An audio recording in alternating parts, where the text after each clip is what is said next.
Hello everyone, स्वागत है आपका यूपीएससी हिंदी में। हम लोग देख रहे हैं 108 दिन की सीरीज़ जिसमें हम लोग कवर कर रहे हैं इन्वायरमेंट, पर्यावरण के बारे में पढ़ रहे हैं हम लोग। आज का जो टॉपिक है वो हम लोग देखेंगे जैव विविधता, जिसको बायोडाइवर्सिटी कहा जाता है। ठीक है, तो 22 मई को जैव विविधता दिवस के रूप में मनाया जाता है। उसके बाद 1960 की अगर बात की जाए तो विटेकर नामक जो रिसर्चर थे, इन्होंने जैव विविधता को 3 प्रकार से सूचकांक में डिवाइड किया था। पहला है अल्फ़ा सूचकांक, दूसरा बीटा और तीसरा है गामा। अल्फ़ा में आता है जिसमें स्थानीय स्तर पे विविधता के बारे में बात की जाती है। ठीक है, स्थानीय स्तर पे। बीटा में आता है क्षेत्रीय विविधता का अनुपात, और गामा में आता है भूदृश्य की संपूर्ण विविधता। ठीक है, इस पे कभी एक क्वेश्चन पूछ लिया गया था, इसलिए यहाँ पे ये डिवीजन बता दिया गया है, वरना ये कुछ खास इंपॉर्टेंट नहीं है। जैव विविधता होती क्या है, तो यहाँ पे एक कोई निर्धारित क्षेत्र होता है, इसमें विभिन्न प्रकार के पादप और जंतु पाए जाते हैं। ठीक है, इसी को बायोडाइवर्सिटी कहा जाता है, क्योंकि बायोलॉजिकली बहुत सारी डाइवर्सिटी यानी कि विभिन्नता जो है वो पाई जा रही है किसी एक निर्धारित क्षेत्र में। ठीक है, यहाँ पे ये जो पारिस्थितिकी तंत्र होता है, इसका निर्वहन करने के लिए ये जिम्मेदार होता है बायोडाइवर्सिटी। कुछ कारण की वजह से इसको कुछ क्षति पहुंच रही है, जिसके वजह से इसका लॉस हो रहा है। वो जो कारण है उसमें सबसे पहला जो महत्वपूर्ण कारण है वो है प्राकृतिक वास का विनाश होना। ठीक है, तो जो नेचुरल हैबिटेट है उसका जो डिस्ट्रक्शन हो रहा है, विनाश हो रहा है, उसी के कारण बायोडाइवर्सिटी में लॉस देखने को मिल रहा है। जो शब्द है बायोलॉजिकल डाइवर्सिटी, ये शब्द रेमंड एफ दासमैन के द्वारा दिया गया है। इन्होंने एक किताब लिखी थी जिसका नाम था डिफरेंट काइंड ऑफ कंट्री, जिसमें इन्होंने शब्द दिया था बायोलॉजिकल डाइवर्सिटी। इसके बाद इसको बाद में बायोलॉजिकल डाइवर्सिटी को बायोडाइवर्सिटी शब्द का प्रयोग जो है ये WG रॉसन के द्वारा किया गया था। मतलब इन्होंने बड़े नाम को शॉर्ट फॉर्म में बायोडाइवर्सिटी नाम दे दिया था, WG रॉसन। ठीक है, इस पे भी क्वेश्चन पूछे जाते हैं, तो ये जो दोनों रिसर्चर के नाम हैं, ये दोनों ही नाम इम्पॉर्टेंट हैं। सर्वाधिक जो जैव विविधता है वो पाई जाती है नियरली 10 डिग्री नॉर्थ से 10 डिग्री साउथ के बीच में। ठीक है, ये जो एरिया होता है यहाँ पे बायोडाइवर्सिटी जो होती है वो मैक्सिमम लेवल पे पाई जाती है। इंक्रीज इन बायोडाइवर्सिटी, जैसे जैसे हम लोग ध्रुव से यानी कि किसी भी पोल से जब हम इक्वेटर की तरफ आते हैं, ध्रुव से भूमध्य रेखा की तरफ आते हैं, तो जैव विविधता क्या होती है, बढ़ती है। ठीक है, तो यहाँ पे ये एक क्रम देखा गया है कि यहाँ से पोल्स टू इक्वेटर के बीच में बायोडाइवर्सिटी में इंक्रीज देखा गया है। ठीक है, बायोडाइवर्सिटी में इंक्रीज देखा गया है। इस पे भी प्रश्न पूछे गए हैं। सबसे ज़्यादा जो विविधता है वो पाई जाती है उष्ण कटिबंधीय वर्षा वनों में।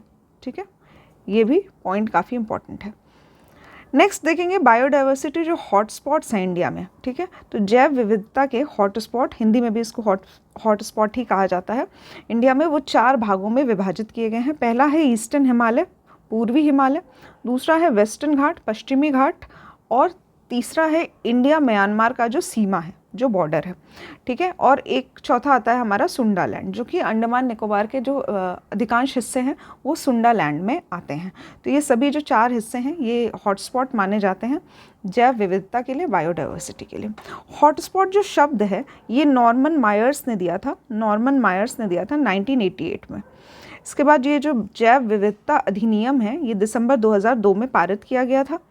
इसके अकॉर्डिंग जैव विविधता अधिनियम के बाद एक नेशनल बायोडाइवर्सिटी अथॉरिटी, राष्ट्रीय जैव विविधता प्राधिकरण की स्थापना की गई थी, जिसका मुख्यालय जो है वो है चेन्नई, तमिलनाडु में। ठीक है, इसमें जो सहयोग दिया गया है वो नॉर्वे की गवर्नमेंट का सहयोग मिला है, और उसके बाद से ये एक प्राधिकरण अथॉरिटी जो है ये स्थापित की गई है।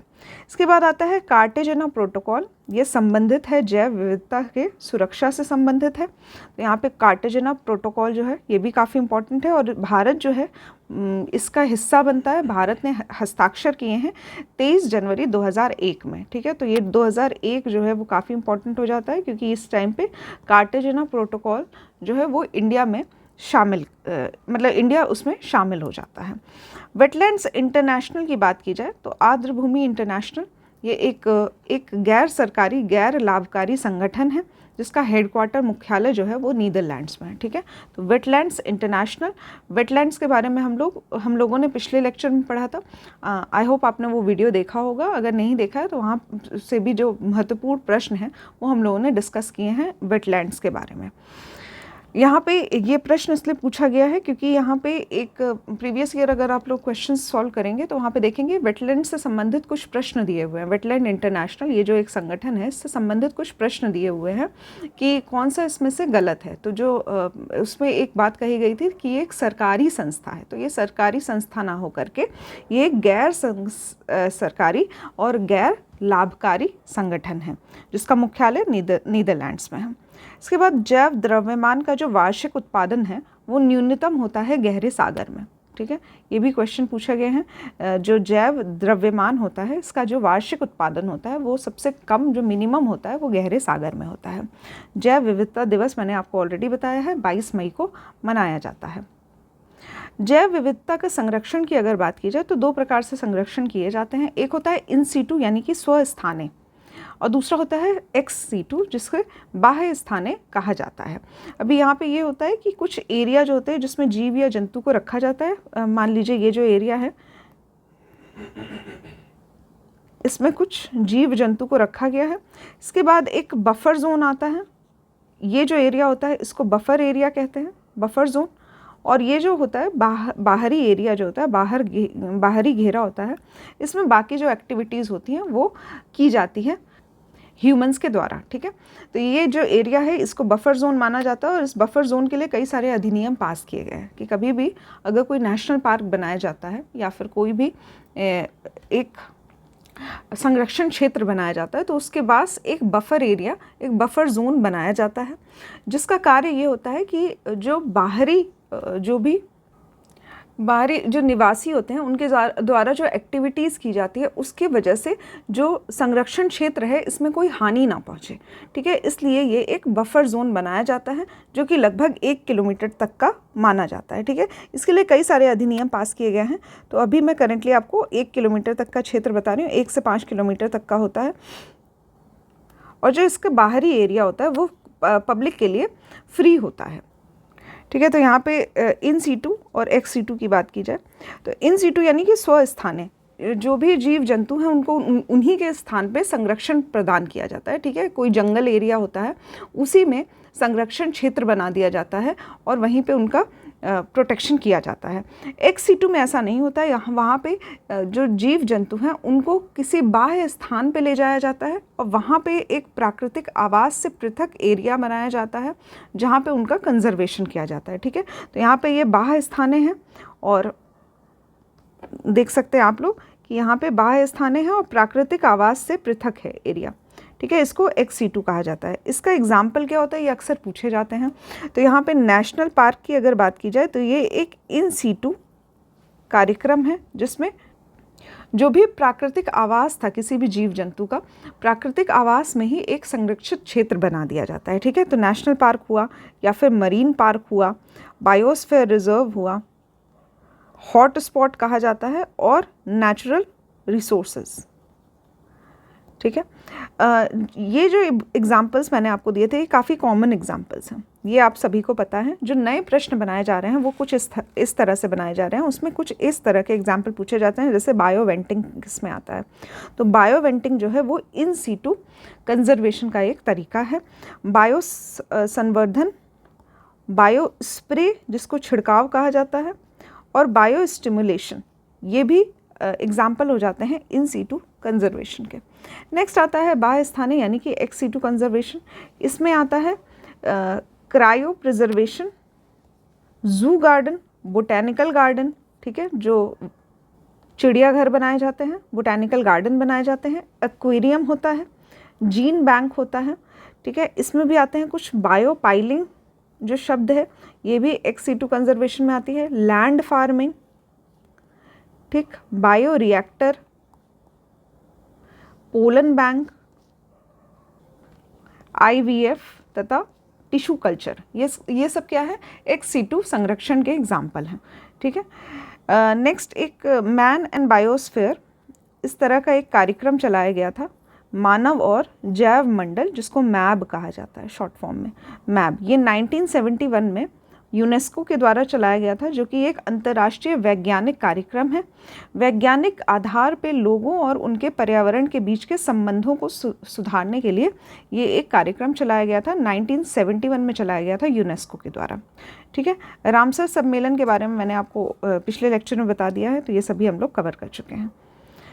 इसके बाद वेटलैंड्स के बारे में भी हम लोग देख चुके थे। एक कार्यक्रम है UN रेड नाम से, तो यहाँ पे UN REDD, जिसका अर्थ होता है reducing emission from deforestation and forest degradation. ठीक है। तो जो भी वन में जो पेड़ हैं उनको काटे जा रहे हैं और वन का जो क्षति पहुंचाई जा रही है, उनका डिग्रेडेशन किया जा रहा है, इससे कैसे बचा जा सकता है। तो ये एक अंतर संगठन कार्यक्रम है जो कि UNFCCC, ठीक है, इसके बारे में हम लोगों ने पढ़ा था, UN framework for climate change. इस तरह से यहाँ पे जो सदस्य देश हैं इनके द्वारा ये चलाया जाता है। ठीक है। ये जो एक प्रोग्राम है ये समुचित अभिकल्पना और प्रभावी कार्यान्वयन जैव विविधता के संरक्षण संबंधित है। इसके साथ ही कुछ जो विकासशील देश हैं उनके लिए आर्थिक प्रोत्साहन भी प्रदान करती है। गरीबी कम करने के लिए भी इसकी एक महत्वपूर्ण भूमिका रही है। तो इस पे भी प्रश्न पूछे जाते हैं, इसलिए यहाँ पे मैंने आपको बता दिया। नेक्स्ट हम लोग देखेंगे कुछ नेशनल पार्क, राष्ट्रीय उद्यान के बारे में। ये काफ़ी इंपॉर्टेंट है क्योंकि एक दो प्रश्न जो होते हैं ये राष्ट्रीय उद्यान से हमेशा ही पूछ लिए जाते हैं कि कौन सा नेशनल पार्क जो है वो किस पर्टिकुलर स्टेट को बिलोंग करता है। ऑब्जेक्टिव टाइप क्वेश्चन भी बनाए जा सकते हैं, साथ ही multiple match the following type question जो होते हैं वो भी बनाए जा सकते हैं इसमें। तो सबसे पहले है MP में बांधवगढ़ आता है, माधव आता है, कान्हा आता है और मांडला जीवाश्म नेशनल पार्क आता है। वन विहार आता है, पन्ना, पेंच और संजय नेशनल पार्क आता है। ये सभी जो है ये मध्य प्रदेश के इम्पॉर्टेंट नेशनल पार्क हैं। नेक्स्ट कर्नाटका की बात की जाए तो यहाँ पे बंदीपुर आता है, बनेरघट्टा आता है, अंशी आता है, कुद्रेमुख आता है और नागरहोल आते हैं। कई बार इसको अगर हम रिवाइज करते हैं तो ये सभी जो नेशनल पार्क हैं वो आप लोगों को याद हो जाएंगे। कंफ्यूज नहीं होना है क्योंकि यहाँ पे जो साउथ इंडिया के नेशनल पार्क्स होते हैं वो अक्सर कंफ्यूज करते हैं कि नाम जो है वो या तो केरला का लगता है या फिर तमिलनाडु का और कर्नाटका का सबका मिक्स हो जाता है। तो यहाँ पे सेपरेटली आपको याद करना है। कर्नाटका का हो जाएगा बंदीपुर, बनेरघट्टा, अंशी, कुद्रेमुख और नागरहोल। झारखंड में आता है 2, बेतला और हजारीबाग। गुजरात में आता है गिर, वंसदा, ब्लैकबक नेशनल पार्क। ठीक है। ये सभी नेशनल पार्क जो हैं वो काफ़ी इंपॉर्टेंट हैं। वेस्ट बंगाल में आता है बक्सा, गोरुमारा, जल्दापारा, नेओरा और सिंगलीला। ठीक है। इस पे भी प्रश्न पूछे जाते हैं। सिंगलीला जो है वो कहाँ पे है, नेओरा कहाँ पे है, तो ये सभी नाम जो है वो आपको याद होने चाहिए। अंडमान एंड निकोबार में काफ़ी ज़्यादा नेशनल पार्क पाए जाते हैं, जैसे कि कैंपबेल है, गैलेथिया है, महात्मा नेशनल पार्क। मिडिल बटन और नॉर्थ बटन ये दोनों भी अंडमान एंड निकोबार में पाए जाते हैं। माउंट हेरियट पाया जाता है, रानी झांसी नेशनल पार्क पाया जाता है और सैडल पीक पाया जाता है। महाराष्ट्र में चंदोली है, नेगांव है, संजय गांधी है, टडोबा है और गूगामल है। ठीक है। इसमें इंपॉर्टेंट जो है वो है टडोबा, काफ़ी इंपॉर्टेंट है, काफ़ी बार प्रश्न बने हैं, और संजय गांधी। ठीक है। ये दोनों नाम जो है वो आपको ज़रूर से याद होने चाहिए कि ये महाराष्ट्र से संबंधित है। जम्मू एंड कश्मीर में दचिगम है, हेमिस है, किश्तवाड़ है और सलीम अली है। इसमें जो हेमिस है ये लद्दाख में है। ठीक है। तो यहाँ पे दचिगम, किश्तवाड़ और सलीम अली बर्ड सेंचुरी है ये भी आपको पता होना चाहिए जम्मू एंड कश्मीर में। राजस्थान में केवलादेव आता है, रणथंबोर आता है, जिसमें केवलादेव काफ़ी इंपॉर्टेंट है। रणथंबोर नाम से ही पता चल रहा है कि ये राजस्थान में है। सरिस्का नेशनल पार्क है और दर्रा नेशनल पार्क है। नेक्स्ट है असम। असम में आता है डिब्रू शिखोवा, काजीरंगा, मानस, ओरांग और नामेरी। ठीक है। तो इसमें नामेरी पे भी प्रश्न पूछे गए हैं, साथ ही मानस पे प्रश्न पूछे गए हैं, और काजीरंगा तो काफ़ी इंपॉर्टेंट है, असम का पार्ट है। उड़ीसा में आता है नंदकानन, सिमलीपाल, इसमें सिमलीपाल काफ़ी इंपॉर्टेंट है, और भितरकनिका। ये सभी जो है ये उड़ीसा में बिलोंग करते हैं। यूपी में आता है दुधवा नेशनल पार्क। बिहार में आता है वाल्मीकि नेशनल पार्क, केरला में एर्वाकुलम आता है, मथिकेतन आता है, पेरियार आता है और साइलेंट वैली आता है। ठीक है, तो इसमें पेरियार, साइलेंट वैली और एर्वाकुलम ये सभी काफ़ी इंपॉर्टेंट हो जाते हैं केरला में। तमिलनाडु की बात की जाए तो गिंडी आता है, मन्नार की खाड़ी आता है, इंदिरा नेशनल पार्क आता है, मुदुमलाई आता है, मुकुर्थी आता है और पलानी हिल्स आता है। ठीक है, तो पलानी हिल्स तो आपको बताइए तमिलनाडु का पार्ट है, माउंटेन रेंजेस में भी हमने पढ़ा है। यहाँ पे इम्पॉर्टेंट ये होता है कि मुदुमलाई याद रखिएगा, मुकुर्थी याद रखिएगा, गिंडी भी इम्पॉर्टेंट हो जाता है, प्रश्न बन सकता है इससे, बाकी सभी आप लोग याद रख सकते हैं। नेक्स्ट है हरियाणा। हरियाणा में कलेसर आता है और सुल्तानपुर आता है, ये 2 नेशनल पार्क आते हैं। हिमाचल प्रदेश में पिन वैली आता है, ग्रेट हिमालयन नेशनल पार्क आता है और इंदर किला आता है। ठीक है, इंदर किला, यहाँ पे पिन वैली और ग्रेट हिमालयन जो है ये सभी काफ़ी इंपॉर्टेंट है। छत्तीसगढ़ में आता है इंद्रावती और कांगेर घाटी, इंद्रावती कांगेर घाटी, गुरु घासीदास जिसको संजय नेशनल पार्क भी कहा जाता है। अभी संजय नेशनल पार्क जो है ये हमने ऑलरेडी पढ़ा हुआ है मध्य प्रदेश में, तो ये मध्य प्रदेश और छत्तीसगढ़ दोनों के बॉर्डर में आता है, इसीलिए मैंने आपको दोनों जगह पे इसका नाम बता दिया गया है। संजय गांधी जो नेशनल पार्क है ये हिस्सा है महाराष्ट्र का। ठीक है, संजय गांधी नेशनल पार्क, और संजय नेशनल पार्क जो है ये मध्य प्रदेश का हिस्सा है। यहाँ देख सकते हैं आप, संजय नेशनल पार्क जो है ये मध्य प्रदेश और छत्तीसगढ़ का हिस्सा है, और यहाँ पे जो संजय गांधी नेशनल पार्क है ये महाराष्ट्र में आता है। तो यहाँ पे संजय नेशनल पार्क को गुरु घासीदास नेशनल पार्क के नाम से जाना जाता है छत्तीसगढ़ में, ये भी काफ़ी इंपॉर्टेंट है। उत्तराखंड में भी कई सारे नेशनल पार्क हैं, जैसे कि जिम कॉर्बेट जो कि सबसे पहला नेशनल पार्क है, 1936 में इसकी स्थापना की गई थी। इसके बाद नंदा देवी आता है, राजा जी नेशनल पार्क आता है, और इसके बाद आता है वैली ऑफ फ्लावर्स जिसको फूलों की घाटी कहा जाता है। नेक्स्ट है तेलंगाना, इसमें कासू रेड्डी वनस्थली और मृगावनी जो है ये यहाँ के इम्पॉर्टेंट नेशनल पार्क है। महावीर हरिणा भी इम्पॉर्टेंट नाम है। मणिपुर में आता है केबुल लामजाओ जो कि काफ़ी इम्पॉर्टेंट है, केबुल लामजाओ और सिरोही, ये दोनों ही नेशनल पार्क मणिपुर से रिलेटेड हैं। सिक्किम में आता है कंचनजंगा। आंध्र प्रदेश में अरुणाचल प्रदेश में आता है मॉलिंग और नामदफा।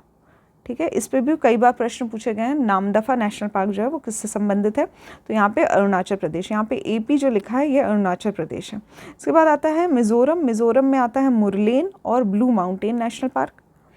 नेक्स्ट है आंध्र प्रदेश, इसमें पापीकोंडा आता है और श्री वेंकटेश्वर आता है। ठीक है, गोवा में मोल्लम आता है, मोल्लम नेशनल पार्क। मेघालय में आता है बालपक्रम और नोकरेक, जिसमें नोकरेक जो है वो काफ़ी इंपॉर्टेंट है। नागालैंड में आता है इटंकी। ये सभी नेशनल पार्क जो है, ये लिस्ट जो है वो आप लोग याद कर लीजिएगा, क्योंकि इससे 1 या 2 प्रश्न जो होते हैं वो हमेशा ही बन जाते हैं। मैच द फॉलोइंग टाइप भी और साथ ही मैच ऑब्जेक्टिव टाइप क्वेश्चन जो है वो बनाए जा सकते हैं। नेक्स्ट इंपॉर्टेंट टॉपिक है हमारा हरित गृह प्रभाव, जिसको ग्रीन हाउस गैस कहा जाता है इंग्लिश में। ठीक है, स्टार्ट करते हैं टॉपिक से। ठीक है, तो ये है हमारी पृथ्वी और ये है सूर्य। सूर्य की जो किरणें होती हैं वो कुछ इस तरह से पृथ्वी की सतह पे आती हैं वायुमंडल से होते हुए। तो यहाँ पे ये कुछ किरणें जो होती हैं वो कुछ तो परावर्तित हो जाती हैं, रिफ्लेक्ट बैक हो जाती हैं। ठीक है, तो सतह से ही रिफ्लेक्ट बैक हो गई। कुछ ऐसी किरणें होती हैं जो कि अंदर आती हैं, अंदर आने के बाद कुछ अपनी हीट प्रदान करती हैं पृथ्वी को और उसके बाद रिफ्लेक्ट बैक होती हैं, जिसको अवरक्त विकिरण कहते हैं। ठीक है, तो यहाँ पे ये हीट देने के बाद वापस जा रही हैं। यहाँ पे जो ग्रीन हाउस गैसेस होते हैं, जो हरित गृह जो गैस होती हैं, इनका कार्य ये होता है कि ये इन जो वापस जो किरणें जा रही हैं इनको ये अवशोषित हो जाती हैं और रिफ्लेक्ट बैक कर दी जाती हैं। ठीक है, तो मतलब ये बाहर नहीं जाने देता है, ग्रीन हाउस गैसेस जो होती है ये इन किरणों को बाहर नहीं जाने देता है, पृथ्वी के वायुमंडल में ही इनको बनाए रखता है। इस तरह से जो पृथ्वी की सतह होती है वो एक तरह से गर्म बनी रहती है। कुछ अमाउंट ऑफ गर्मी जो होती है वो ज़रूरी होती है, अन्यथा जो पृथ्वी है वो एक आइस बॉल में कन्वर्ट हो जाएगी। इसलिए ग्रीन हाउस गैसेस जो होती हैं वो काफ़ी ज़रूरी गैस है, क्योंकि ये पृथ्वी को अत्यधिक ठंडा होने से रोकती हैं। ठीक है, तो यहाँ पे पृथ्वी के तापमान में बढ़ोतरी करती हैं ये सभी गैस। ठीक है, कौन सी गैसेस होती हैं? तो सबसे पहला नाम जो है वो है कार्बन डाइऑक्साइड का, मीथेन का, जल वाष्प का। तो ये सभी गैसेस जो होती हैं, कार्बन डाइऑक्साइड हुई, मीथेन हुई या फिर वाटर वेपर हुई, ये प्राकृतिक रूप से हमारे वायुमंडल में प्रेजेंट होती हैं। कुछ और गैसेस होती हैं जो कि अप्राकृतिक रूप से हमारे वायुमंडल में रहती हैं और ये भी एक तरह से ग्रीन हाउस गैस का कार्य करती हैं, जैसे कि नाइट्रस ऑक्साइड, ठीक है, जिसको शॉर्ट फॉर्म में नॉक्स कहा जाता है, क्योंकि इसका जो केमिकल कंपाउंड है उसमें नाइट्रोजन भी आता है, ऑक्सीजन भी आता है। कितने अमाउंट में आता है ये केमिकल कंपाउंड के पे डिपेंड करता है, इसलिए इसको नॉक्स कहा जाता है।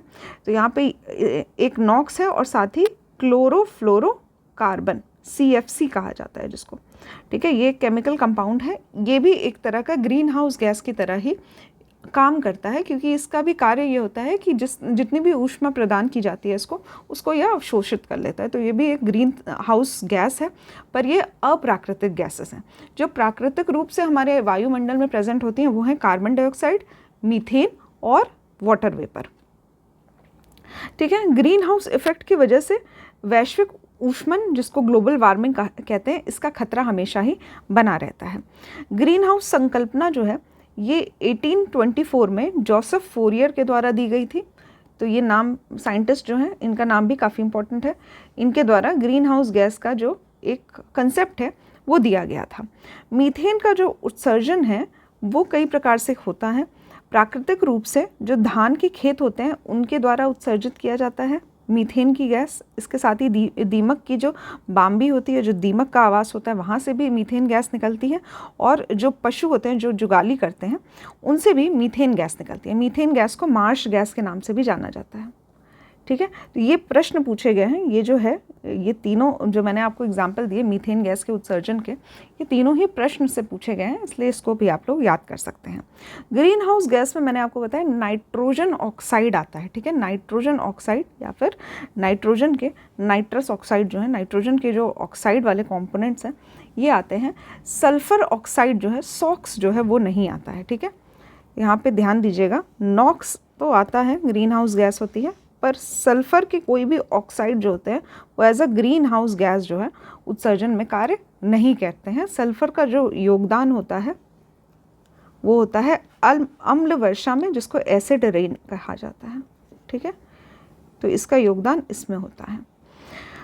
भूमंडलीय ऊष्मा का अगर प्रभाव देखा जाए तो ग्रीन हाउस का अगर प्रभाव देखा जाए तो कुछ तो सकारात्मक प्रभाव होते हैं इसके, क्योंकि एक नॉर्मल अगर देखा जाए तो जो नॉर्मल तापमान अगर बना रहे पृथ्वी का, तो इसके कुछ पॉजिटिव इफ़ेक्ट्स होते हैं और कुछ नकारात्मक इफ़ेक्ट होते हैं। जो पॉजिटिव होते हैं उसमें आता है कि अधिक बादल बनते हैं, प्रकाश संश्लेषण में मदद मिलती है, साथ ही वाष्प का उत्सर्जन होने में भी जो दर होती है उसकी कम हो जाती है, ठीक है। तो इवेपोरेशन की दर जो होती है वो कम हो जाती है। पौधों द्वारा जो जल का उपयोग है इसकी क्षमता बढ़ती है, ठीक है। ये तो कुछ सकारात्मक प्रभाव होते हैं। नकारात्मक पे हम लोग ज़्यादा फोकस करेंगे, क्योंकि सकारात्मक के अपेक्षा नकारात्मक जो है वो ज़्यादा है, इसलिए हमें ग्रीन हाउस गैसेस का उत्सर्जन जो है उसको कम करना है। नकारात्मक प्रभाव होते हैं तो सबसे पहले तो तापमान में वृद्धि होगी, अत्यधिक वृद्धि हो जाएगी। इसके साथ ही जो ग्लेशियर है उनका पिघलना जो है वो बढ़ जाएगा, समुद्र के स्तर में वृद्धि हो जाएगी और जो तटीय प्रदेश है उनका डूबना शुरू हो जाएगा। साथ ही बाढ़ की स्थिति आ सकती है, कहीं पे मौसमी जो दशाएं हैं उनमें परिवर्तन हो सकता है, इसलिए कहीं पे सूखे की भी स्थिति उत्पन्न हो सकती है। जैव विविधता को नुकसान हो सकता है, फसल की जो उत्पादकता है उसमें कमी आ सकती है और आर्थिक क्षति भी भारी हो सकती है। इसलिए ये सभी जो नेगेटिव इम्पैक्ट्स हैं वो काफ़ी ज़्यादा हैं ग्रीन हाउस इफेक्ट के, तो हमें इसे पॉजिटिव करना है, जिससे हमें उत्सर्जन जो है ग्रीन हाउस गैसेस का जो उत्सर्जन है उसको कम करना चाहिए। जलवायु परिवर्तन सम्मेलन की अगर बात की जाए तो UNFCCC United nation framework convention on climate change, इसमें एक रियो समिट होता है 1992 में, जिसको 21 मार्च 1994 से प्रभावी किया जाता है। हरित जलवायु कोष की स्थापना की जाती है, COP कॉन्फ्रेंस ऑफ पार्टीज 2016 में कुल्लून में हुआ था ये, जिसको ग्रीन क्लाइमेट फंड कहा जाता है। अर्थ आर की जो शुरुआत है ये WWF के द्वारा की गई थी क्लाइमेट चेंज में। इसमें क्या किया जाता है, 1 घंटे के लिए जो सभी देश हैं, सभी कंट्री से एक रिक्वेस्ट की जाती है कि आप सभी लोग अपनी लाइट जो है वो ऑफ कर दीजिए, जिससे कि कुछ समय के लिए जो भी इलेक्ट्रिसिटी पे खर्च किए जा रहे हैं, जो भी रिसोर्सेज खर्च हो रहे हैं, उसको उसमें कमी आ सके। ठीक है, तो ये अर्थ आर का जो कंसेप्ट है ये WWF के द्वारा दिया गया था। अगर राष्ट्रीय क्रिया योजना की बात की जाए, भारत के जलवायु परिवर्तन के क्षेत्र में पहली राष्ट्रीय क्रिया योजना जो थी वो 2008 में आई थी मनमोहन सिंह सरकार के द्वारा। पहला विश्व जलवायु सम्मेलन जो है वो 1979 में हुआ था। पहला पृथ्वी शिखर सम्मेलन जो है वो एजेंडा 21 था। पृथ्वी शिखर सम्मेलन +5 1997 में हुआ था।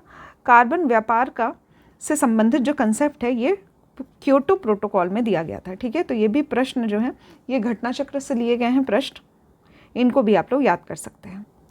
नेक्स्ट हमारा इंपॉर्टेंट टॉपिक है ओजोन परत क्षरण, जिसको ओजोन लेयर डिप्लीशन कहा जाता है। सबसे पहले हम लोग जानेंगे कि ओजोन क्या होता है। ओजोन ऑक्सीजन का ऐसा कंपाउंड होता है जिसमें ऑक्सीजन 3 यूनिट के पाए जाते हैं, ऐसा एक कंपाउंड होता है। तो इसमें होता क्या है कि ऑक्सीजन जो O2 है ये 2 ऑक्सीजन के 2 फ्री ऑक्सीजन में कन्वर्ट होते हैं। ऑक्सीजन जो है वो कंपाउंड के फॉर्म में ही मिलता है, तो अगर मुक्त स्थिति में देखा जाए तो हमेशा O2 के फॉर्म में ही रहता है। ऑक्सीजन के 2 एटम्स होते हैं।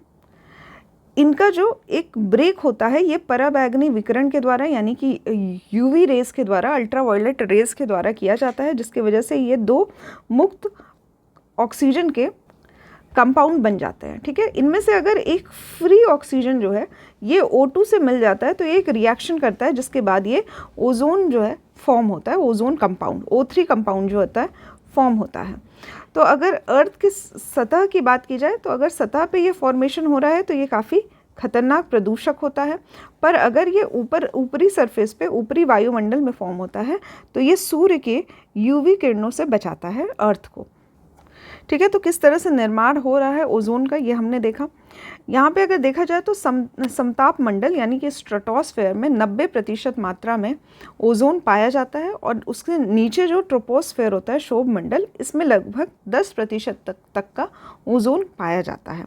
ठीक है, अगर हम पृथ्वी से बात करें तो पृथ्वी से 10 से 50 किलोमीटर तक की हाइट पे ओजोन लेयर पाई जाती है। मौसम के साथ इसकी जो मोटाई है वो बदलती रहती है। वसंत ऋतु में इसकी मोटाई जो होती है वो ज़्यादा हो जाती है, और वर्षा ऋतु की बात की जाए तो इसमें सबसे कम रहती है। ठीक है, इकाई की अगर बात की जाए, यूनिट जो होती है ओजोन लेयर की वो होती है डॉब्सन। ठीक है, इस पर भी प्रश्न पूछे गए हैं तो इसको आप लोग याद कर सकते हैं।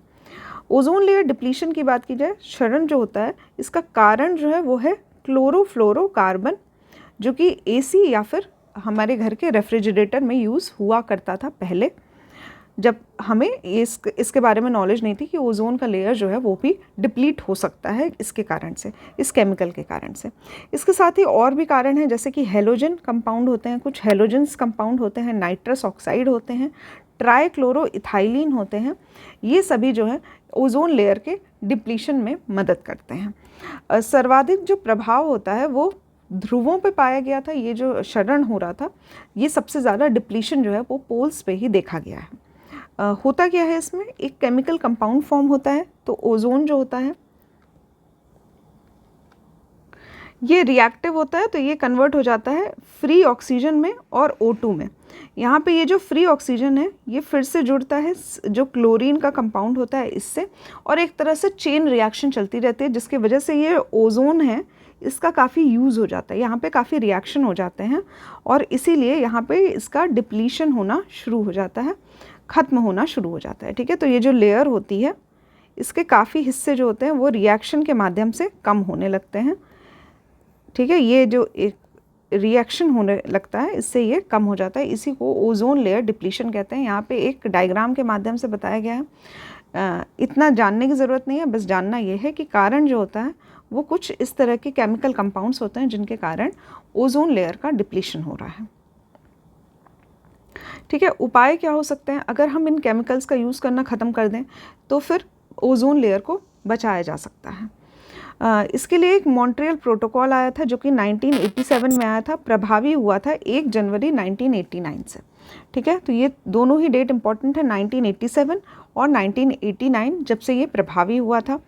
1995 से इस पर्टिकुलर ईयर से 16 सितंबर को अंतर्राष्ट्रीय ओजोन दिवस के रूप में मनाया जाता है। ठीक है, तो अंतर्राष्ट्रीय ओजोन दिवस जो है ये 16 सितंबर को मनाया जाता है। कब से मनाया जाता है? 1995 से मनाया जाता है। यदि ओजोन लेयर का डिप्लीशन पूरी तरह से हो जाएगा, पूरी तरह से ख़त्म हो जाएगा, तो अल्ट्रावायलेट रेज जो होती हैं, पराबैंगनी किरणें, ये पृथ्वी पे डायरेक्टली आ सकती हैं और इसके कुछ हानिकारक प्रभाव होते हैं जो इस डायग्राम के माध्यम से बताए गए हैं कि प्रतिरक्षा तंत्र जो होगा वो कमज़ोर हो जाएगा, साथ ही त्वचा की कैंसर हो सकते हैं, पौधों में वृद्धि में रुकावट हो सकती है, जीन का परिवर्तन हो सकता है और साथ ही आनुवांशिक दोष भी आ सकते हैं, पत्तियों को क्षति पहुंच सकती है। तो देख सकते हैं पर्यावरण को काफ़ी क्षति पहुंच सकती है यदि जो यूवी रेज हैं इनका गलत प्रभाव पड़े और ये डायरेक्टली हमारे अर्थ की सतह पे आ सकती हैं। तो ठीक है, तो आज के लेक्चर में हमने जाना कि जैव विविधता के बारे में, उसके बाद हमने कुछ नेशनल पार्क्स के बारे में पढ़ा है, उसके बाद हमने देखा कि किस तरह से हरित गृह प्रभाव देखा और साथ ही ओजोन लेयर डिप्लीशन के बारे में पढ़ा।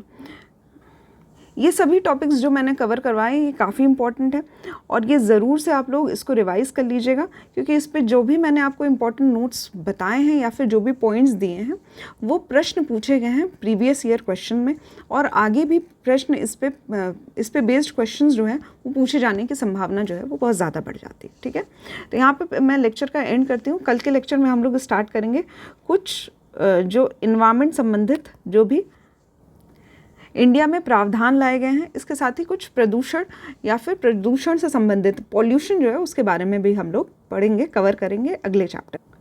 यहाँ पे मैं कुछ प्रश्न आपसे पूछना चाहती हूँ जिसका आंसर आप लोग ज़रूर से कमेंट बॉक्स में करिएगा। इस पार्ट को प्लीज़ स्किप मत किया करिए, क्योंकि कमेंट करना बहुत ही इंपॉर्टेंट होता है। क्वेश्चन का आंसर अगर आप लोग देंगे तो प्रिपरेशन जो होती है वो आपकी काफ़ी स्ट्रांग होती है, साथ ही कॉन्फिडेंस भी डेवलप होता है कि हमें ये वाले प्रश्न जो थे जो पढ़ाए गए हैं आज, इनमें से ये सारे प्रश्न जो हैं वो हमने क्लियरली आंसर किया है और खुद से आंसर किया है, विदाउट पीछे जाके देखे कि रिप्ले में क्या बताया गया था उसके बाद आंसर कर रहे हैं या फिर कहीं से गूगल पे सर्च करके कर रहे हैं। तो अगर आपको चीज़ें याद रह रही है तो बहुत अच्छी बात है, इसलिए ज़रूर से कमेंट करिएगा। पहला प्रश्न है कि मोल्लम नेशनल पार्क जो है वो कहाँ पे स्थित है? ये नेशनल पार्क जो है ये कहाँ पे स्थित है? इसके बाद आता है मानस नेशनल पार्क कहाँ पे स्थित है? तीसरा प्रश्न है, तीसरा है सिमलीपाल नेशनल पार्क, सिमली ये कहाँ पे स्थित है? ठीक है, नेक्स्ट आपको बताना है मॉन्ट्रियल प्रोटोकॉल जो है ये इस पे चर्चा कब हुई थी और ये कब से प्रभावी हुआ है। दोनों ही ईयर आपको बताने हैं, दोनों ही वर्ष आपको ज़रूर से बताने हैं, किससे संबंधित है ये भी बता सकते हैं। और लास्ट क्वेश्चन है आपका कि ओजोन की जो परत है ये वायुमंडल में कहाँ पे पाई जाती है? ठीक है, ये सभी प्रश्न आपको आसान प्रश्न पूछे हैं यहाँ पे मैंने आपको, अगर आपने लेक्चर देखा होगा तो आप लोग ज़रूर से सॉल्व कर सकते हैं, बहुत आसान क्वेश्चन पूछे हुए हैं। तो यहाँ पे ये आंसर जो है वो आप लोग कमेंट बॉक्स में कीजिएगा। नेक्स्ट लेक्चर में हम लोग स्टार्ट करेंगे नेक्स्ट इंपॉर्टेंट जो हमारा टॉपिक है प्रदूषण से संबंधित, और साथ ही कुछ इंपॉर्टेंट एक्ट जो हैं वो उनके बारे में हम लोग पढ़ेंगे।